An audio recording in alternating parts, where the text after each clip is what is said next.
Hello, welcome back to my channel. My name is Andrew, and today we're going to be reviewing The Final Empire by Brandon Sanderson, which is the first book in the Misborn trilogy.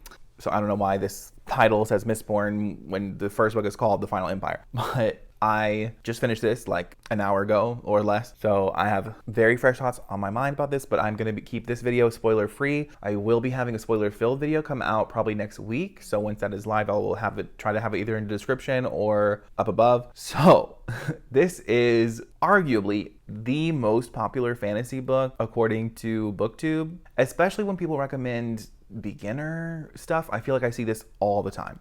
So, and I've been wanting really bad to get into adult fantasy. I have already read The Name of the Wind. That's the only one. That is the only adult fantasy I have read and enjoyed. So let's talk about this, how I didn't do this in my spoiler filled video, but I'm going to try to talk about this in terms of the plot, the characters, the writing, and the atmosphere. So in terms of the plot here, we're following the bad guy has won. He's been ruling for 1,000 years, and we were following these Ska. They're just they're just slaves. They have the worst life that you can have, and that's it. That's all they got. They're just the worst life you can have. And this man just like kind of shows up at this village one day and is just like, hey, y'all want to like rebel against this man? And people are like, but he's been ruling for 1,000 years, and every time we try to do it, like, it doesn't work. So what makes this time different? And of course, like, this time is different.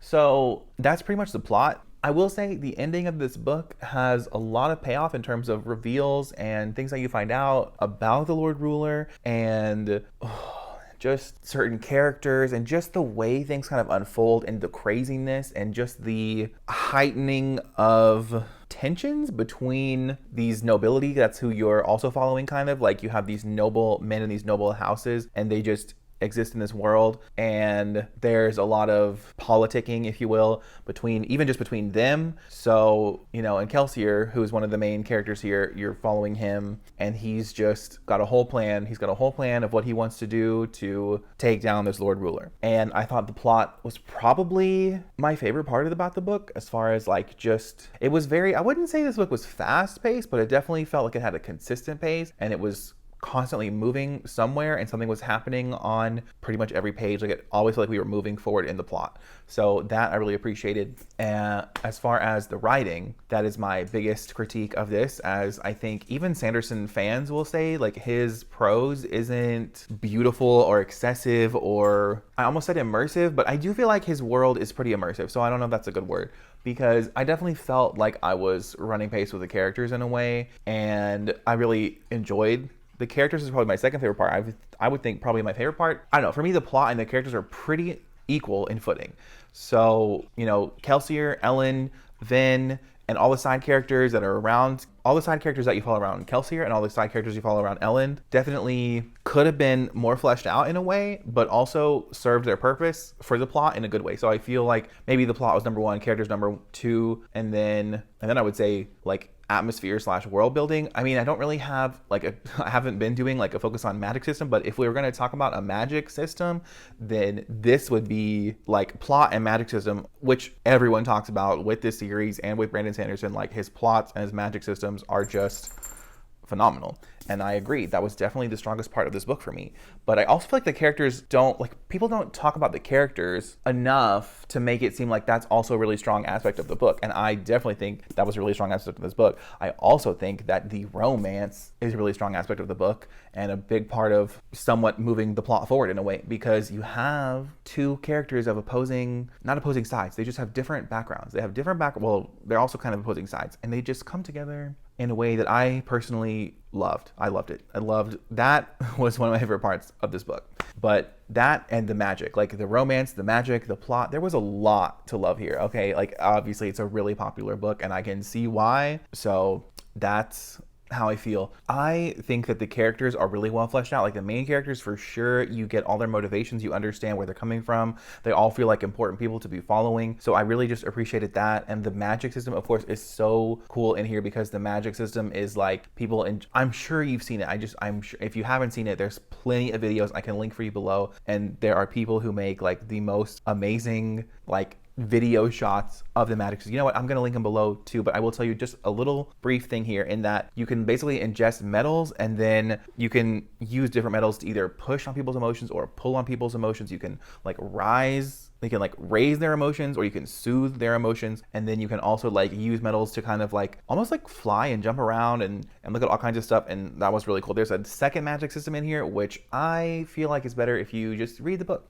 And people talk about this magic system like it's so cool, but the way it's written about is some of like my favorite parts of the book. The way that he discusses the magic and the way he demonstrates the way the magic can be used is really, really cool. It's really cool. And just Kelsier and Ven, Kelsier being like this mentor for Ven, loved it. And just, that romance was really good too, which is not between Kelsier and Ven. It's not, and I love that. I love the fact that there is like a female and male friendship here at the center, and like they just stay friends the whole time. But like, obviously there's also romance, but like between there's someone else on the side over here. And I don't know, I just really appreciate though, like in any book, anytime we have a male and a female just being friends, you know, the world building, I actually feel like the world building is kind of not the focus here. Like I feel like people discuss it, or the way I've heard about it talked about compared to other books, like the world building is like a big thing.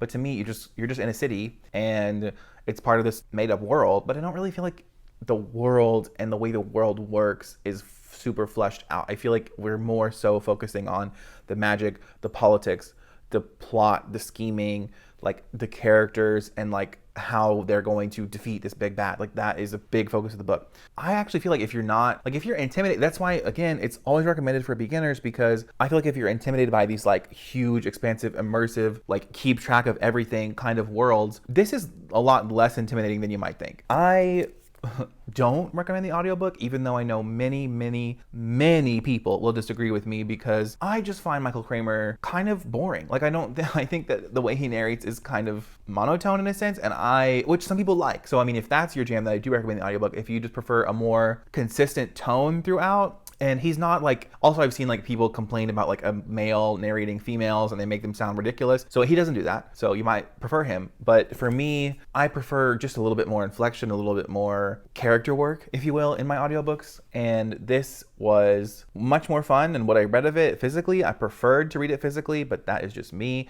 And I know that I have an unpopular opinion in that sense. So, but it makes me sad because I really want to get into the Wheel of Time, and I love audiobooks. Like audiobooks are my preferred method of reading, and I don't like Michael Kramer, and I definitely don't like Kate Redding's. I mean, I'm sure they're great people, but I just do not like listening to them at the level of some other people. And yeah, like, I don't know. So I DNF'd this so many times before I finally pushed through and got past like the 100-page mark, which it's not, let me just clarify here too, it's not that the first 100 pages are like something you have to push through. It was the audio, for me, it was the audiobook. I just could not get immersed in the world with Michael Kramer as a narrator. Which I'm not going to hurt him by saying that. Okay, that man has a fantastic career, but I'm just also like, if I really want to read a book, can we have like another narrator as an option? You know, like, can we just get another narrator, please? So that's a tangent that no one cares about. But overall, I gave this book 4.25 stars, and I will be continuing the series very soon. So, of course, if you have read it, then please check out my spoiler-filled review next week. And if not, let me know if you do want to read it, don't want to read it, don't care about it, never heard of it. Let me know. Just let me know. If you want to recommend me a completely different book that's nothing like this, that's maybe adult fantasy, you want to recommend me a romance, that's fine too. Just anything you want to say in the comments, feel free to do so below. So, of course, I will leave my Goodreads, Twitter, and Instagram all in the description down below. Should you want to check them out, feel free. Otherwise, have a great day. Bye.